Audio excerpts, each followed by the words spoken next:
Hi, I'm Jalen Rose. Welcome to Renaissance Man Podcast with the New York Post. And today it's a family affair.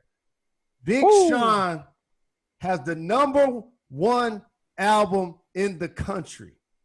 And it happens to be called Detroit, our hometown. Congratulations, Yes, family. sir. How did it feel? I, Bro, it feels amazing, dog. I appreciate that. It feels good to make the city proud too.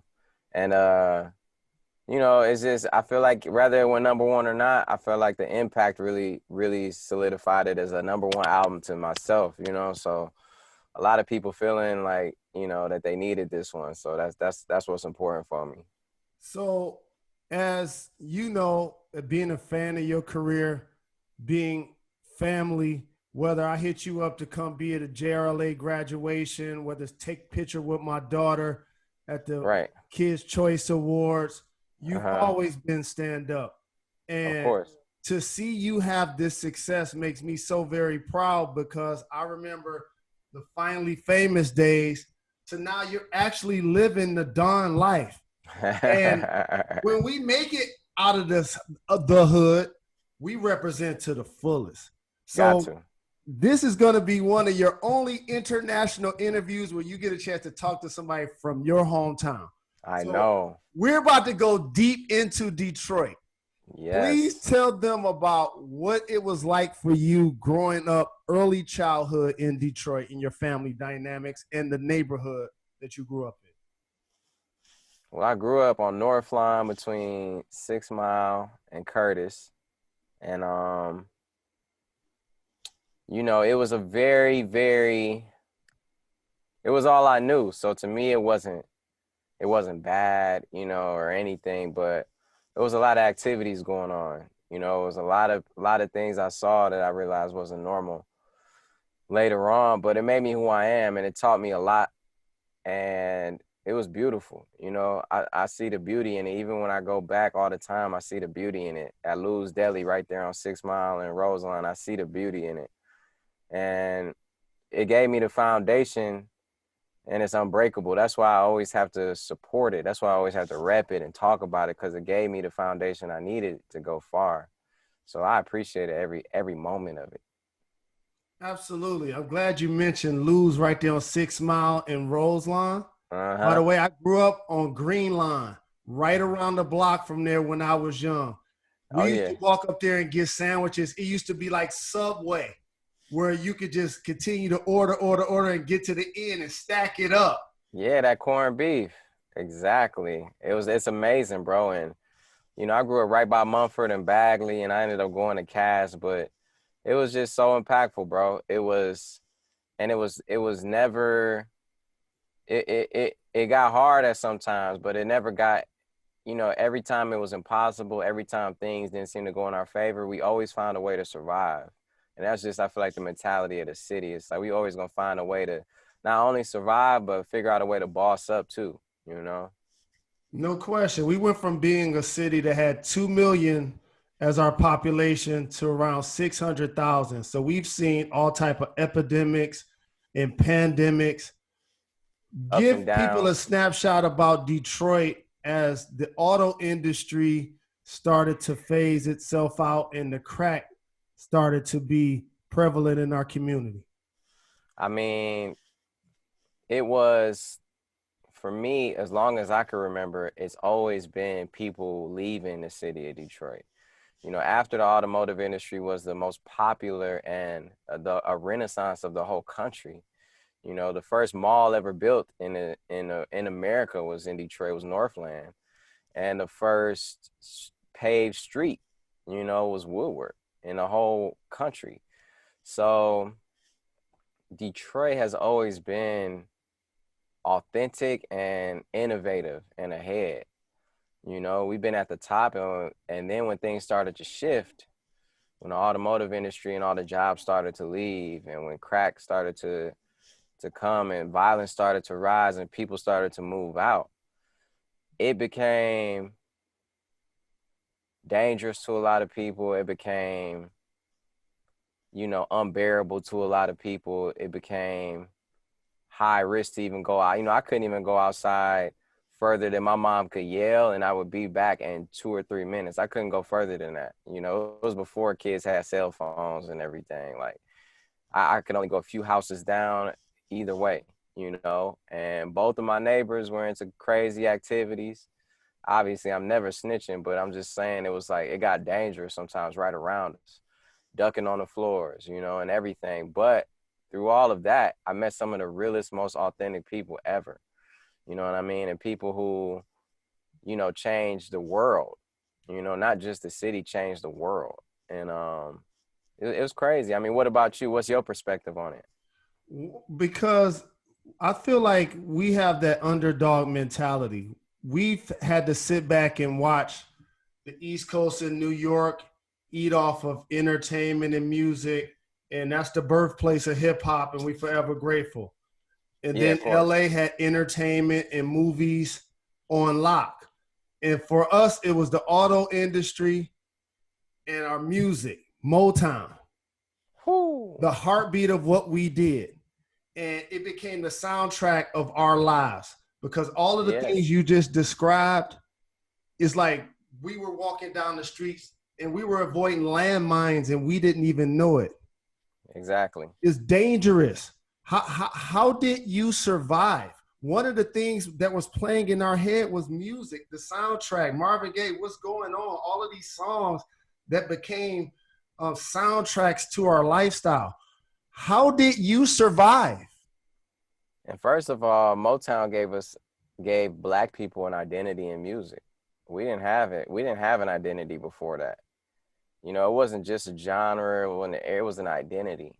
That's never been done ever. You know, until then.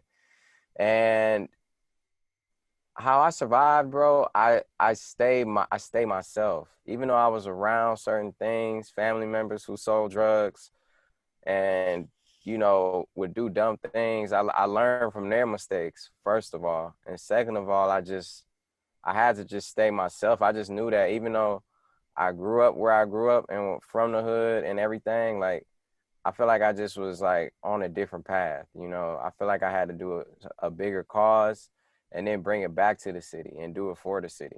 You know, and that just was always my mentality since I was 11 years old, you know, since I first started rapping. And also, we take pride in our flavor, our fashion, Soul Night, Northland. I remember catching the Blue Eagle cab Woo! to the mall to go get fresh, to go kick All it the time. downtown. Facts. So, what are some of your best memories growing up as it related to getting fresh? Man, I definitely was going to Northland and getting fresh. You know, Silk yeah, shirts. yeah, all the way. City Slickers, you know what I mean? Downtown, man, Gators, you know, Kohans, Yays. It was definitely and I worked for it, you know, and we worked for it and worked to wear that, you know. But one of the things Puff told me, he was like, yo, I'm from New York, but if I could be from any other city, if I had to be from any other city, it's Detroit, because y'all motherfuckers are just too clean. He was like, y'all style just too impeccable and authentic, you know, and it just rubs off everywhere else. And that's just facts. It's not me it's not me bragging or anything. It's just facts. It is what it is. And if you ever been to Detroit or known people from Detroit, they just had a natural flavor about them, a natural style to them that was authentic and can't be duplicated.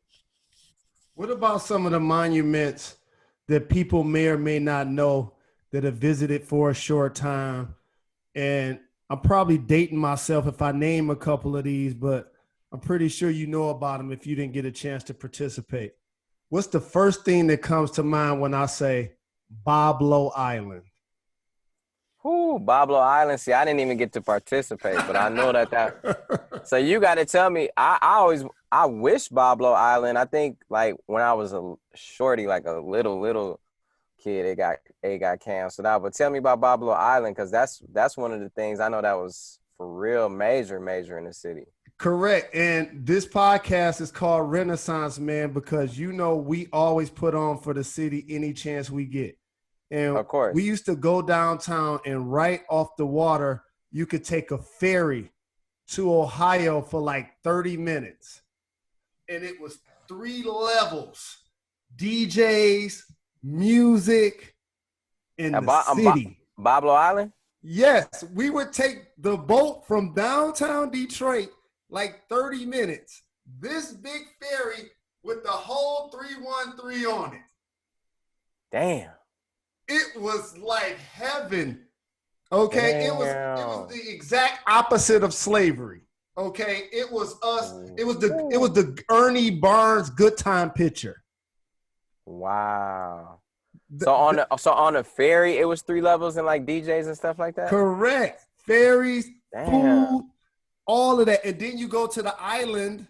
The island had rides. Yeah. Almost like the state fair. It had rides. And this was this close to Detroit. So where's that now? So that boat and that ferry, it got defunct a long time ago. I know that. Actually just got sold recently. Pablo Island did or the ferry? The ferry got sold recently. The actual island should exist.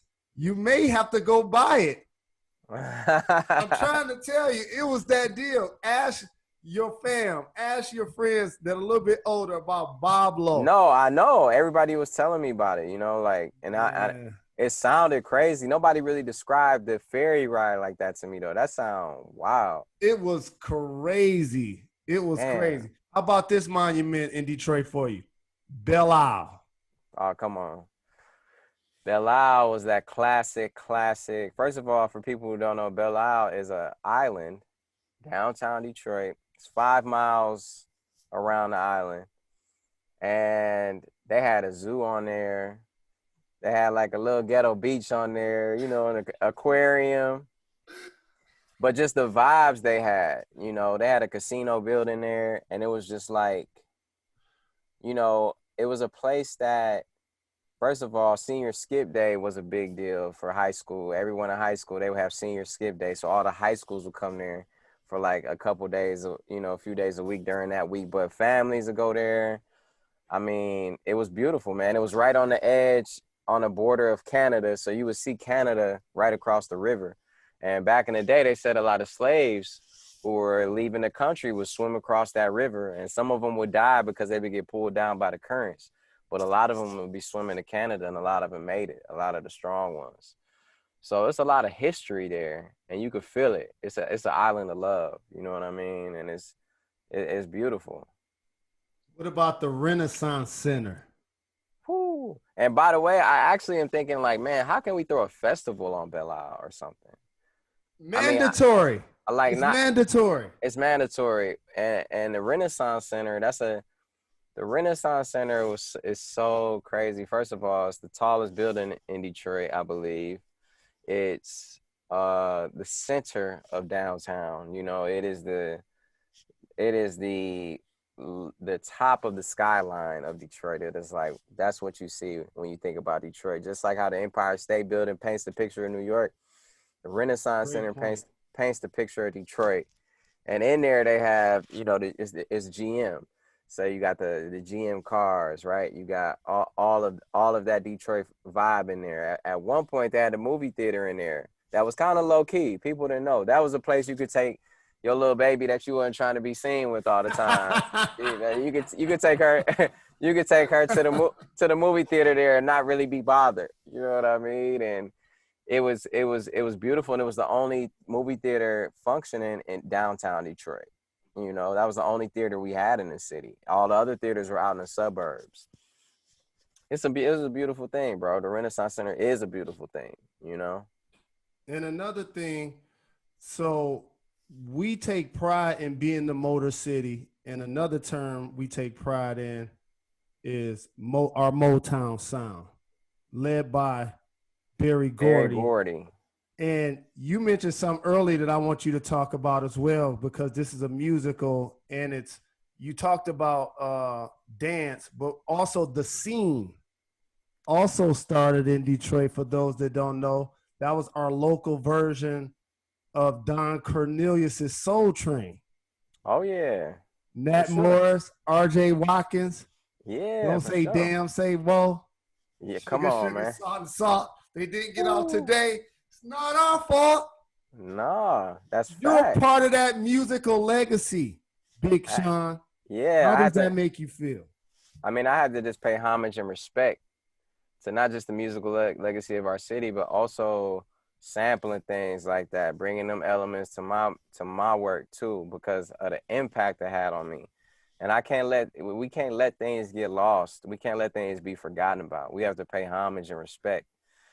You know, even when I was looking at the movie, this is so unrelated, but I was watching the movie Coco. And in that movie Coco, the Disney movie, I was watching it with my mom, and they were like, you have to make sure that you tell your family story, the ones who passed, because when you don't tell them, then their whole soul gets forgotten. You know, you got to keep their story alive. So that's why I feel like it's a responsibility of mine. It's like with Detroit, with the music scene, with Motown, with the house music, with the dance music, the footwork, the, the soul, every aspect, Jay Dilla, every single aspect of Detroit music. I feel like I am a son of that. You know what I mean? So I have to incorporate it as much I can. And the people who hear it, they gonna hear it. And the people who don't, they don't. But it's not for everybody. And it's never been for everybody. Well, you got the whole city behind you. So much so your album, Detroit 2, debuted #1 on the Billboard charts, overthrowing Taylor Swift. Uh-huh. And so many times these who got bars conversations get thrown around. And I Mm, hear Kendrick get his flowers. I mm. hear J. Cole get his flowers. Do you feel underrated when those conversations are being had? Um, I feel like I've been raising the awareness more and more with the bars, and I feel like, whether people give it to you or you got to take it. I'm from a city where we have been undermined and we have been overlooked, and it ain't nothing new. So it's like, if some people don't hear me right or don't feel me right, like they gonna feel me. So to me, uh, do I feel like I'm underlooked? I know I feel like I've been blessed, and I feel like I'm still here and I'm still doing it. So I can't be underlooked if that's the case. And this is my back to back to back #1 album, and I called it Detroit. I was talking to my homie like, bro, how crazy is it that we called an album Detroit and it's the #1 album in the world? Like that's really insane. So I'm just thankful. Like I said, it ain't me, it's the people. So if you do feel like I'm underrated or people sleeping on me, I need people to speak up because I can't speak up.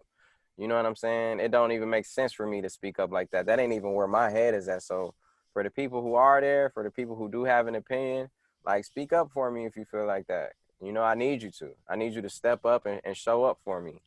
Absolutely. You killing the game, family. And it reminded me of a couple of times where you did feature tracks like Mm-hmm. All Me, Oh Click, yeah. Mercy, right? Uh-huh. Do you feel when you're being featured that you want to go extra hard and tight with the bars? Is it something different? Because you flame those tracks, you put a little extra sauce on those. Yeah. You know what's crazy is all those features, I never heard other people's verses first.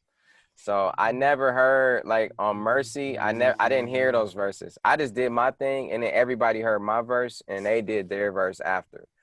I mean, at least to my knowledge, I didn't hear theirs first for sure.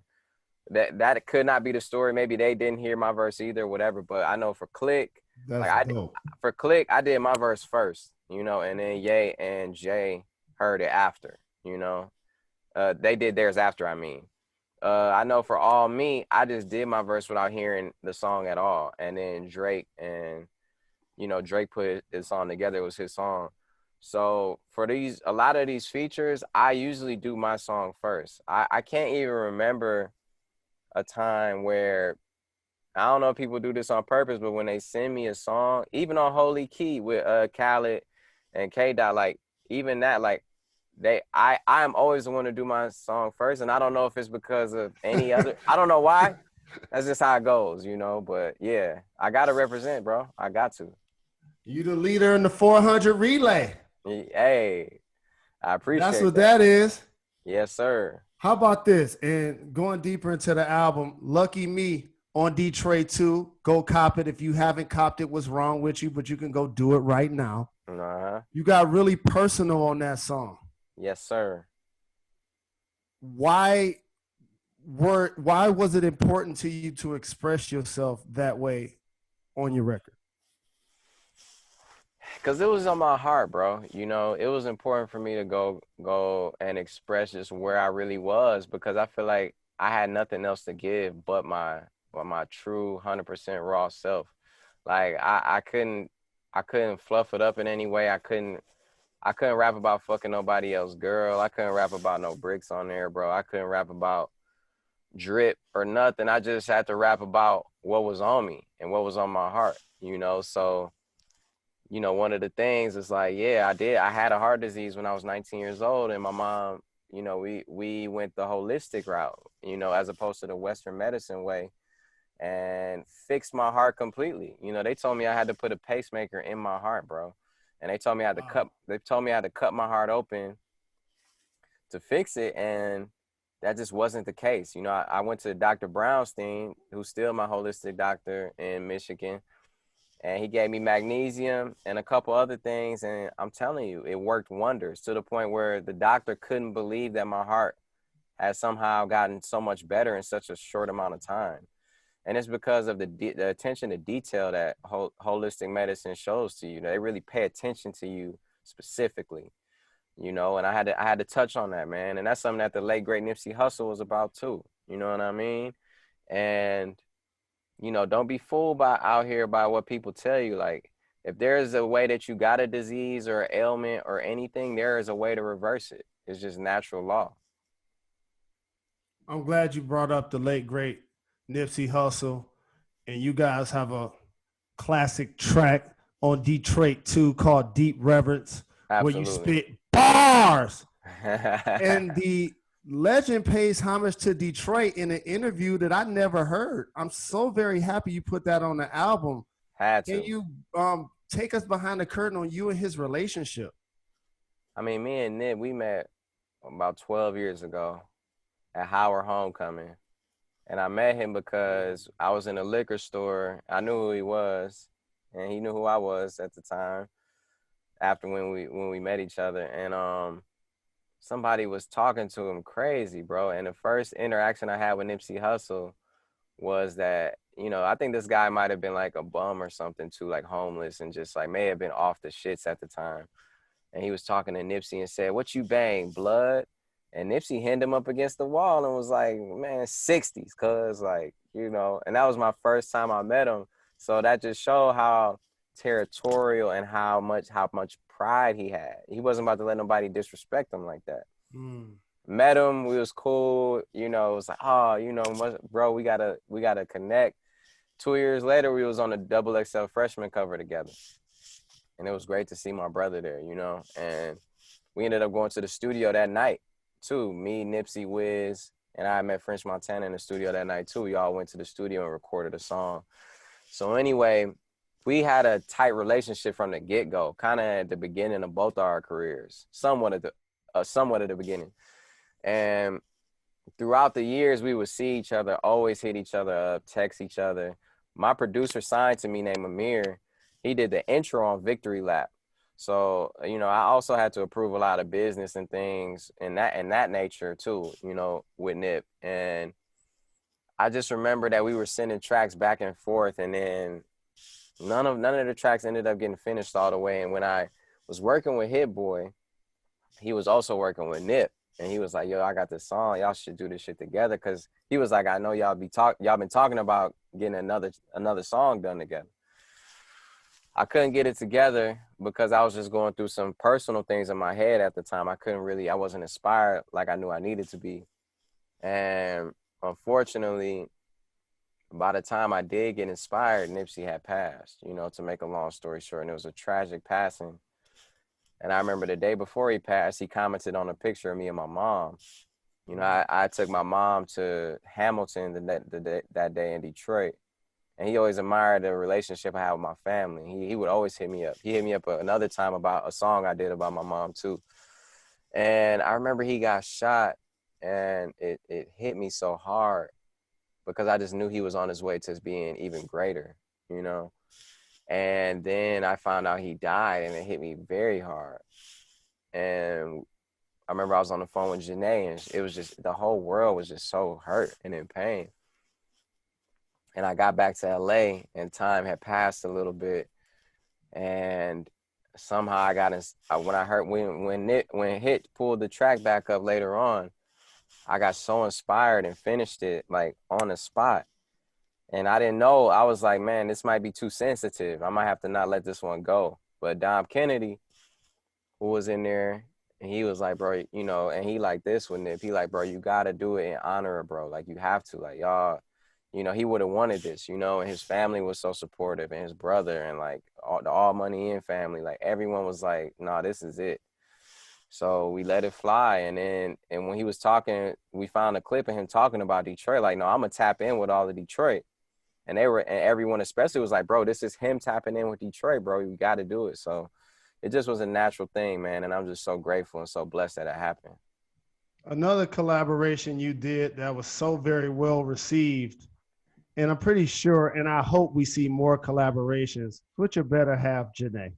Oh yeah, for sure. Now, 2088. Are we getting more projects?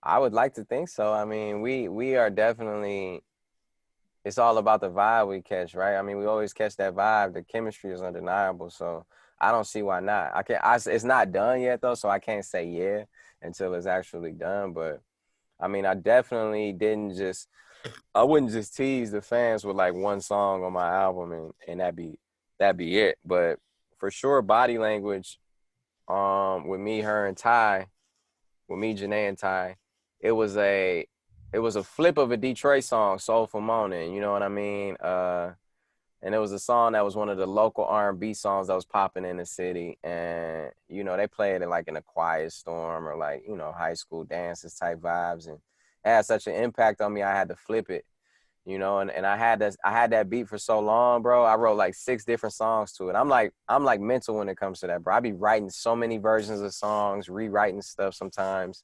And that's why it takes me so long, but I just got to feel it in my heart. And when I went in the studio with Ty, he was able to immediately just come up with a hook, and he just basically exaggerated the hook that was already there. And I was like, damn, I was overthinking it this whole time, you know? So, you know, I wrote the final version of the song, played it for Janae, was like, yo, if you want to, you know, I would love for you to be on it. And she hopped on it and did her thing on it. And it's just, you know, that's one of the most undeniable songs on the album to me. And we shot a preview video to it, but I want to shoot another video to it because I think it deserves it, and send that to radio because that's a big one right there. I love that song.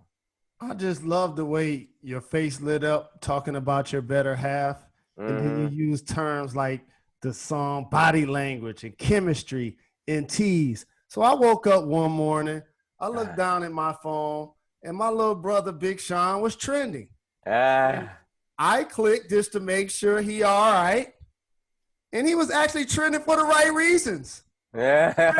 Because his better half was talking about some things that they were doing in the bedroom.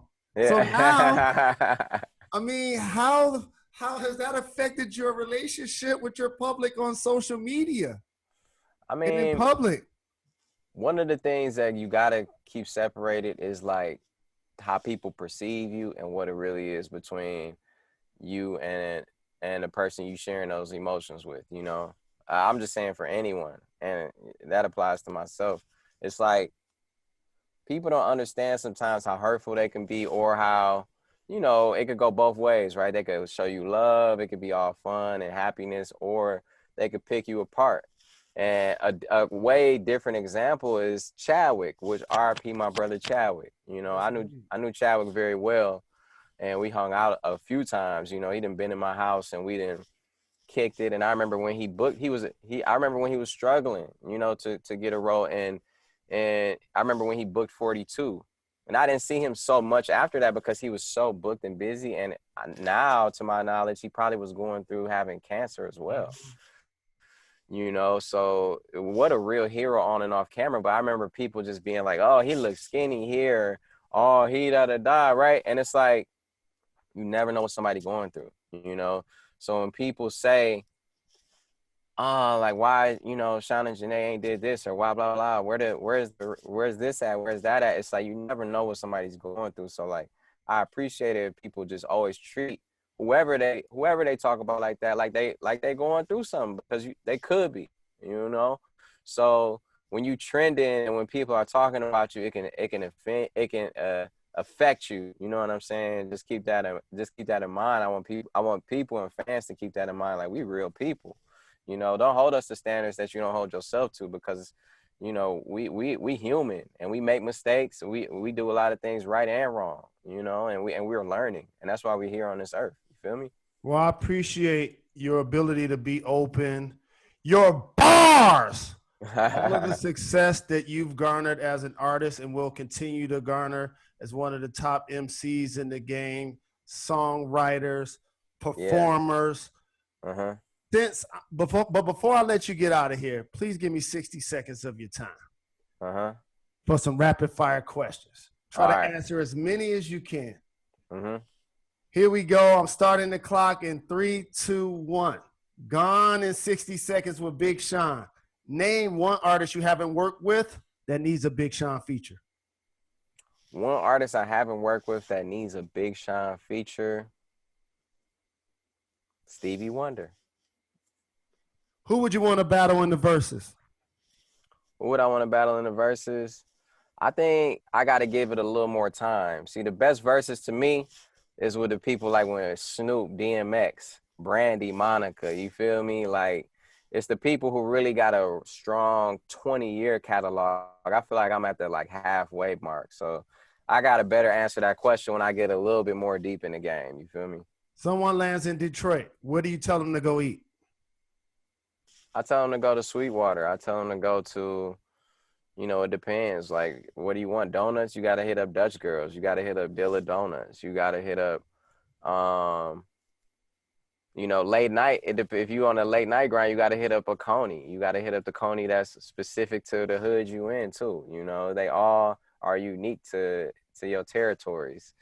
You know, you got to hit up Fishbones. You got to hit up Greektown. You got to hit up, you know, Jet's Pizza if you want it. You know, you got to hit up. It's certain things you just got to tap into in Detroit. I just love that I go to all of those spots. Make sure you get the wings well done in Sweetwater. Last but not least, 15 seconds. Name as many Detroit musicians as you can. T Grizzly, Cash Doll, Sada Baby, 42 Doug, Cash Kid, Eminem, Royce da 5'9", Elzai, Danny Brown, T3, Dusty McFly, Early Mac, Key Wayne. 3, 2. Oh God, there's so many more. Drago, Payroll, Doughboys Cash Out, Team Eastside. God, man. Juan, Street Lord Juan, you know, Blade Icewood. Cheddar Boys. Cheddar Boys, come on, man.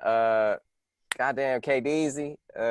Family. OG Trick. Oh my God, bro.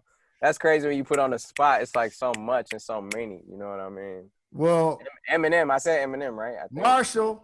Even if we didn't, we'll say it twice. Yeah, got to. Well, you're a champion. I love you, brother. I appreciate you. Look forward to seeing you soon, doing what you love, and can't wait to get in studio with you while you're recording some of those hits. Bro, I can't wait. Let's get it. Let's link up immediately. Thank you for putting on for the city, bro. Thank you for showing love to my peoples. You know what I'm saying? To the whole everything, man, and showing love to my lady too. You know what I'm saying? And respecting that. You know, it's a beautiful thing. So appreciate you, bro. Thank you, family. I'll see you soon. Yes, sir. Love.